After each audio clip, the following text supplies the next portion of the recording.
বর্তমান যুগের মধ্যে দেখা যাইতেছে শিশু নির্যাতন বহুত প্রচলন হয়ে গিয়েছে। তবে আমি বলতে চাই যে কিছুদিন পূর্বে যে ঘটনা হয়ে গিয়েছিল বাংলাদেশের মধ্যে, যে রমিসা নামক মেয়েটিকে, এত ছোটো একটা মাসুম বাচ্চাকে, যেই বাচ্চার নাকি বালিগ হওয়ার এখনও সময় হয় নাই, সেই বাচ্চাকে নির্যাতন করিয়া একমতো মেরে ফেলা হয়েছে।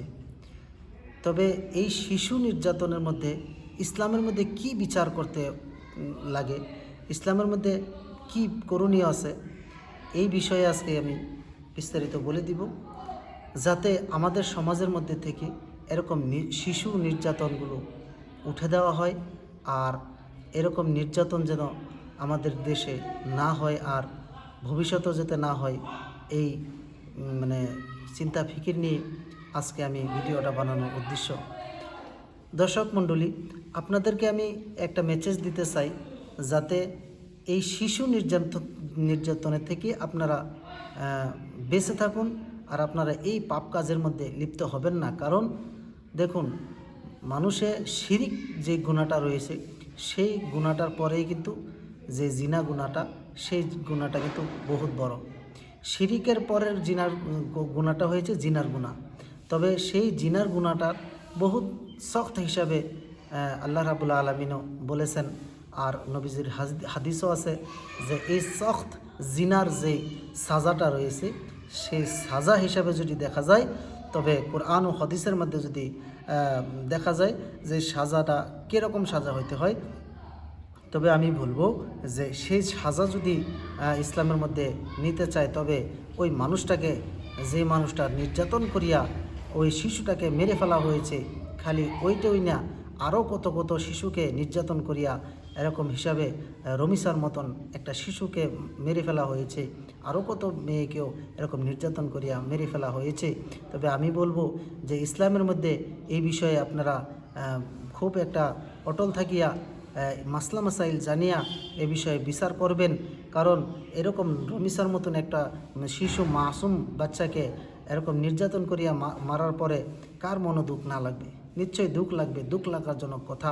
এরকম নির্যাতন আমাদের দেশে হয়ে থাকে। নাউজুবিল্লাহ, আস্তাগফিরুল্লাহ। এরকম বিষয় থেকে আমরা যেন সবাই সরিয়া থাকতে চাই, আমরা যেন সবাই সরিয়া থাকি, শয়তানের ধোঁকা হইতে যেত আমরা সরিয়া থাকি। আর আমি মেয়ে লোক দিকেও একটা কথা বলতে চাই, যাতে মেয়ে লোক, আপনারা ঘরের মধ্যে কন্যা সন্তান, আল্লাহ রাব্বুল আলামিন আপনাদের কন্যা সন্তানকেও এই ঘরের মধ্যে দেওয়ার একমাত্র কারণ হয়েছে, যেই ঘরের মধ্যে মেয়ে সন্তান থাকে, সেই ঘরের মধ্যে আল্লাহ রাব্বুল আলামিন বরকত নাজিল করে। তবে সেই মেয়েকে আপনি সহি শুদ্ধ হিসেবে চালাইতে হবে। কারণ মেয়ে লোক যত ধরনের পাপ কার্যের মধ্যে লিপ্ত হইতেছে আজকালের দিনের মধ্যে, এরকম কিন্তু পুরুষরা কিন্তু পাপ কাজের মধ্যে লিপ্ত হয় নাই। কিন্তু তারপরও মেয়ে লোকে যেই পাপ কাজের মধ্যে লিপ্ত হইতেছে, সেইগুলো দেখিয়া আমাদের যুব সমাজ, আমাদের পুরুষরা এরকম হিসাবে চোখের যে পর্দা করার হুকুম করা হয়েছে, সেই পর্দা থেকিয়া মেয়ে লোকরা কী করতেছে, আজকে গুনাহের মধ্যে মানুষকে নিজের চেহারাকে দেখাইতেছে, নিজের শরীরটাকে দেখাইতেছে। আজকে 10 বছর, 11 বছর, 12 বছর, এরকম অবস্থার মধ্যেও মেয়ে লোক দেখা যায় যে খুব শিয়ান হয়ে গিয়েছে বা বালিকা হয়ে গিয়েছে, এরকম হিসাবে ওদেরকে দেখা যায়। কিন্তু এখন যে সে বালিক হয় নাই, সে বস্তুটা কিন্তু এখনের সমাজের মধ্যে দেখা যায় সেই মেয়েটা কিন্তু বালিক হয় নাই, কিন্তু যখন এই ঘর থেকে বাহির হইয়া রাস্তার মধ্যে চলাফেরা করে, যেরকম দেখা যায় মেয়েটা বালিক হয়ে গিয়েছে। তারপরেও আপনারা কি করেন? এই বিষয়ে সজাগতা নাই, আপনাদের গার্জেন্টের এই বিষয়ে সজাগতা নাই। আজ সজাগতা না থাকার কারণে আজকে এই পুরুষটা এই মেয়ে লোকটার উপরে নজর দেওয়ার একমাত্র সুবিধা পেয়েছে। একমাত্র যদি আপনারা নজর দিতেন, তবে আজকের দিনের মধ্যে এই পুরুষটা এই মেয়ে লোকটার কাছে নজর দিতে পারতেন না। তবে আমি বলবো যে এই পুরুষটার সাজা কী হিসাবে দিতে হয়, বা এই পুরুষটার কি সাজা দেওয়া উচিত, আজকে কোরআন হাদিসের মধ্যে যদি দেখা যায়, তবে সেই সাজা হিসাবে ওই পুরুষটাকে আধা শরীর মাটির মধ্যে গাড়িয়া আর আধা শরীর বার করিয়া তারপরে ওই পুরুষটাকে 100 পাথর নিক্ষেপ করা হোক। আমার মতে এই মানে কথাটা আমি জানাইলাম, যাতে ওই পুরুষটাকে একেবারে 100 পাথর ওই পুরুষটার শরীরের মধ্যে নিক্ষেপ করা হোক।